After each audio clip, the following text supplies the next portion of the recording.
मैं दोबारा आऊंगा आपकी तरफ। इस वक्त हमारा राब्ता बरकरार हुआ स्काइप पर इस्लामाबाद से सीनियर तजिया निगार हैं शहबाज अली अब्बासी साहब। अब्बासी साहब अस्सलाम वालेकुम, प्रोग्राम में खुश आमदीद।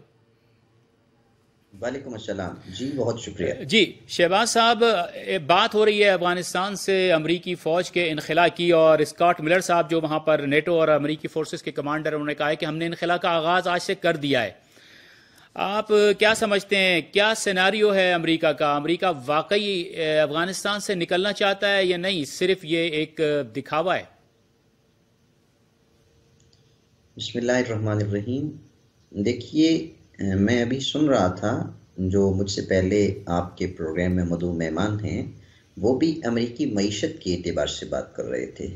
मैं भी यही समझता हूँ, क्योंकि ये जितने भी वस्ती एशियाई ममालिक हैं और बिलखुसूस ये जो अफ़गानिस्तान है, यहाँ पे जब हम कुदरती ज़खायर जो हैं उनके एतबार से बात करते हैं तो हमें 6 to 8 ट्रिलियन डॉलर्स के कुदरती ज़खायर हमें नज़र आते हैं। अमेरिका का असल इंटरेस्ट इस खित्ते में क्या है, वो है मुआशी।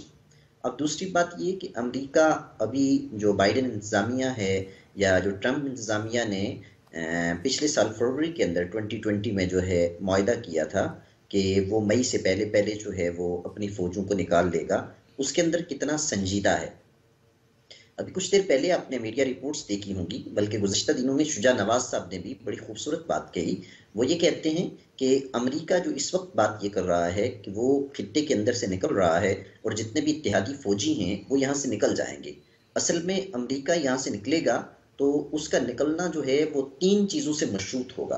पहली बात ये, मैं यहाँ आपके सामने चंद जो है वो फैक्ट्स एंड फिगर्स रखना चाहूँगा जिसकी वजह से अमेरिका यहाँ से निकलना चाह रहा है। और बाइडेन इंतजामिया ने ये कहा था कि हम ये चाहते हैं कि ये तवीलुल मयाद जो मुद्दती जंग है इसको अब खत्म होना चाहिए। वो क्यों खत्म होनी चाहिए, मैं कुछ चीजें आपके साथ शेयर कर रहा हूँ। पहली बात ये कि आपने देखा होगा कि जब अमेरिका ने तालिबान को बेदखल करने के एतबार से अक्टूबर 2010 में जो है वो क्या किया था, अफगानिस्तान के है वो हमला किया था। और जहां से ये बात शुरू हुई, अगर हम 2010 या 2010 to 2012 इस तक देखें कि अमेरिका के अखराजात कितने हुए, तो खुद अमेरिकन रिपोर्ट्स कहती हैं कि 1 लाख से ज्यादा अमेरिकी फौजी जो है वो अफगानिस्तान में मौजूद थे, और जो खर्च हुआ वो $1 खरब सालाना था। ये 2010 2012 है। अब मैं थोड़ा सा और आपको आगे लेके जाता हूँ, 2016 to 2018 इसमें अमेरिका ने एक और काम करना शुरू किया अफगानिस्तान के अंदर। वो ये चाहते थे कि जो हैं अफगान उनको तरबियत दी जाए। रफ्ता रफ्ता उन्होंने काफी सारी चीजों में जो है वो अखराजात में इजाफा किया। तो उस वक्त की लागत ये थी कि $40 अरब जो है वो सालाना थे, ठीक है। और फिर 2019 में यही $38 अरब। और अगर एक महदूद अंदाजे के मुताबिक हम ये बात करें कि अमेरिका ने इस जंग के अंदर, स्पेशली अफगान के अंदर, हम ये नहीं बात कर रहे अभी कि उसने जिन लोगों से जो है वो मदद चाहिए थी या मुआवनत चाहिए थी उनके साथ उसने क्या किया, किस तरीके से किया। एक महदूद अंदाजा ये है कि $822 अरब जो है अमेरिका ने इस जंग के अंदर झोंके हैं।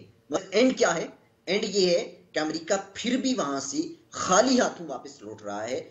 ज़ल्मे खलीलजाद जो हैं, जो ट्रंप इंतजामिया की तरफ से क्या मुंतखब हुए थे, आप ये कह सकते हैं कि राब्ताकार या सहूलतकार मुंतखब हुए थे, वो भी ये कहने पर मजबूर हैं कि अफगानिस्तान के अंदर जो तालिबान हैं उनका असल हदफ ये है कि अमेरिकी फौज को हर सूरत यहां से निकलना चाहिए। मगर अमेरिकी फौज ये चाहती है कि अपने इनखला को 3 चीजों से जो है वो मशरूत किया जाए, और वो उसने 3 इख्तियारात जो है वो अपने पास रखे हैं। पहला इख्तियार उसने कौन सा अपने पास रखा कि इंसदाद दहशत गर्दी जो है, इसके तहत अमेरिका किसी वक्त भी अफगानिस्तान के अंदर जो है वो क्या कर सकता है, अपनी कार्रवाई जो है कर सकता है। दूसरा ये है कि अफगान फौजी दिफा जो है इसको अमेरिका की ही सरपरस्ती में हमेशा जो है वो तय किया जाएगा। और तीसरी चीज ये है कि अफगान फोर्सेस को जब भी कभी मदद की जरूरत होगी, अमेरिका जो है खुद और अपने इत्तेहादियों के जरिए अफगानिस्तान के अंदर अफगान फोर्सेस को जो है वो मदद फराहम करेगा। जब हम तीनों चीजों को मद्देनजर रखते हैं तो इट्स मीन कि अमेरिका ये चाहता है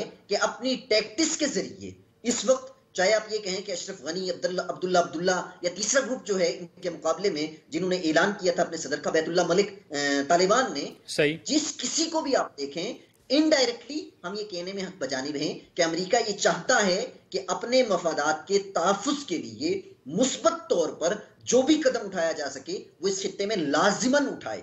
और किसी ना किसी एतबार से वो चाहेगा कि चाहे वो में गलीबात हूं, जिन्हें वॉशिंगटन और पेंटागन जो है वो डायरेक्ट डिक्टेट करता है या अपनी हिदायत जो है वो देता है, उनके जरिए अफगानिस्तान के अंदर अपने असर और नफूज को, यानी जो उसका असर रसूख है, उसको किसी न किसी तरीके से जारी रखा जाए। मुकम्मल तौर पर कभी भी जो है वो इस खित्ते के अंदर से जो है वो अमेरिका नहीं निकलेगा। उसकी वजह क्या है? उसकी वजह आप देखते हैं कि चाइना का बढ़ता हुआ रसूख भी है। इसके अलावा चाइना और बहुत शुक्रिया। मैं शहबाज साहब आपकी तरफ दोबारा आऊंगा, अमेरिका का वो भी हमारे सामने है। जी बहुत शुक्रिया शहबाज साहब, आपकी तरफ दोबारा आऊंगा। मैं यहाँ पर हम एक मुख्तसर ब्रेक लेंगे, नाजरीन आपकी खिदमत में दोबारा हाजिर होंगे। और साहब मैं एक दफ़ा फिर शहबाज अली अब्बासी साहब से मुख्तसर ये जानना चाहूंगा कि अफगानिस्तान में सारी कोशिशें अमन के लिए हो रही हैं, अमेरिका के निकलने के बाद अमन की सूरत हाल क्या होगी? क्या देखते हैं आपके अमन बरकरार हो जाएगा अफगानिस्तान में?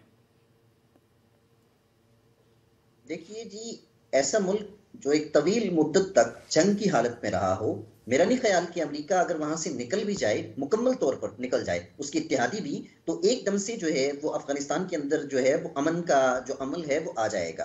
क्योंकि आप देखिए वो मुल्क जो इक्तिसादी एतबार से इकोनॉमिकल क्राइसिस से गुजर रहा है, जिसमें पॉलिटिकल स्टेबिलिटी नहीं है, जिसमें बेरोजगारी जो है वो कई गुना ज्यादा है, जिसमें आप देखते हैं कि इंट्रा जो है अफगान मुज़ाकरात का, नेगोशिएशन का जो अमल है वो अभी तक महदूद है। दो सियासी हरीफ आपस में जो है वो सियासी एतबार से गुत्थम गुत्था हैं। इसके अलावा एक तीसरा सियासी गिरोह जो है वो अपने तौर पर जो है एक मुल्की सरबराह को, कानूनी सरबराह जो है उसको डिक्लेयर कर रहा है। जब इतनी सारी चीजें बैक एक मुल्क के अंदर हों, तो अगले 4-5 सालों में मेरे नुक्ता नजर से आप देखना चाहें तो मुझे अमन कहीं पर भी दिखाई नहीं देता। उसकी वजह क्या है? इंफ्रास्ट्रक्चर तबाह है। उसकी वजह क्या है? कि आपस में जो है वो जंग चल रही है। बल्कि गुज़िश्ता दिनों में देख रहा था, वॉइस ऑफ अमेरिका में एक राइटर को एक उसने बताया था, अमेरिकी साथी ने, कि बाइडेन इंतजामिया ने जो ये फैसला किया था निकलने का, और अभी जो निकलने की तैयारियां हो रही हैं, इस निकलने के दौरान में बाद सूबे ऐसे हैं जिसके ऊपर दोबारा से तालिबान ने जो है वो हमले करना शुरू कर दिए हैं और वहां वो काबिज हो गए। ठीक है, इस वजह से ये हो रहा है कि बहुत सारी सरहदें ऐसी हैं जिनकी तरफ खास तौर पर तवज्जो दी जा रही है, जो अफगानिस्तान के बॉर्डर्स मुख्तलिफ ममालिक के साथ लग रहे हैं। वो मुल्क भी जो है वो ये चाह रहे हैं कि बॉर्डर मैकेनिज्म को जो है वो मजबूत किया जाए। ऐसी सूरत हाल में ये कह देना कि अफगानिस्तान के अंदर फिलफोर जो है वो अमन जो है वो आ जाएगा, ये नामुमकिन है। हाँ, इसके लिए अमेरिका मजीद क्या करता है, मैं अगर ये बात कहूं तो बेचा होगा, बल्कि